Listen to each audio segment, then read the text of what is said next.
All right, question 7 is about the Haber process and the production of ammonia. 7.1 asks for the name of the process used to provide nitrogen.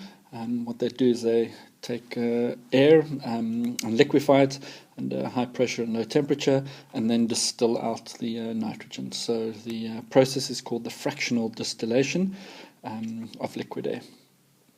7.2, the name of the catalyst used in this reaction, that's iron. And then explaining the catalyst economic value. Well, catalysts, as you know, speed up the rate of the reaction. And in industry, this means that more product, in this case ammonia, is produced at a faster rate, and hence you're able to sell more of your product. So that's the economic value of the catalyst. 7.3 asks you to analyze graph 1. The question asks for the percentage yield at 200 atmospheres and 450 degrees Celsius from graph 1. First step is to identify the graph of 450 degrees. It's the third one up from the bottom. Then it requires you to go along the x-axis to find 200 atmospheres and draw a line up to the 450 degrees graph, and then draw a line across to percentage yield. And what you can see from where it cuts the y-axis is that the percentage yield's over 25%, but not as high as 30%. So somewhere between those, between 26 and 29%, we accepted. Right, 7.4, looking at graph 2. The question asks you to state the change that took place at T2. It's T2 down there, and explain why the number of moles of nitrogen changed as it did.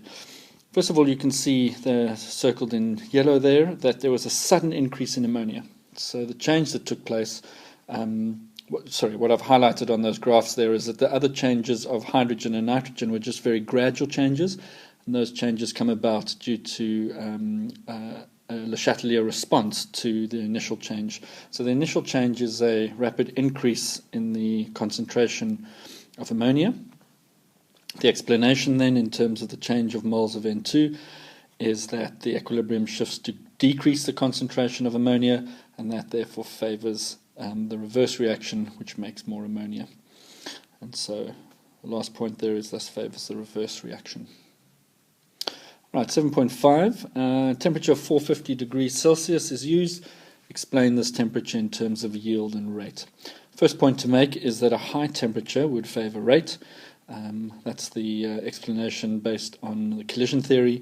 Higher temperature means particles have greater kinetic energy, and so more collisions have energy greater than activation energy.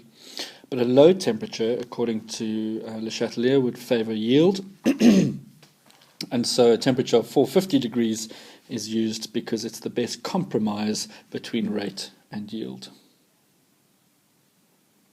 Right, 7.6. Some of the ammonia is used to make ammonium nitrate. A balanced equation for that. Your ammonia is NH3, nitric acid, which gives you the nitrate, is HNO3, and that gives you the fertilizer ammonium nitrate, which is NH4NO3. And then 7.7, one positive and one negative result of the use of chemical fertilizers. Some of the positive options: increased productivity, increased quality of the crop.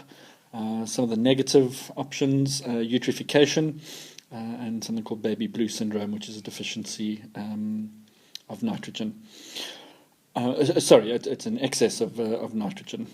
Eutrophication, I think you're aware of, relates to runoff of fertilizers into lakes and streams, and the resulting algal bloom and decreasing concentration of oxygen in the water.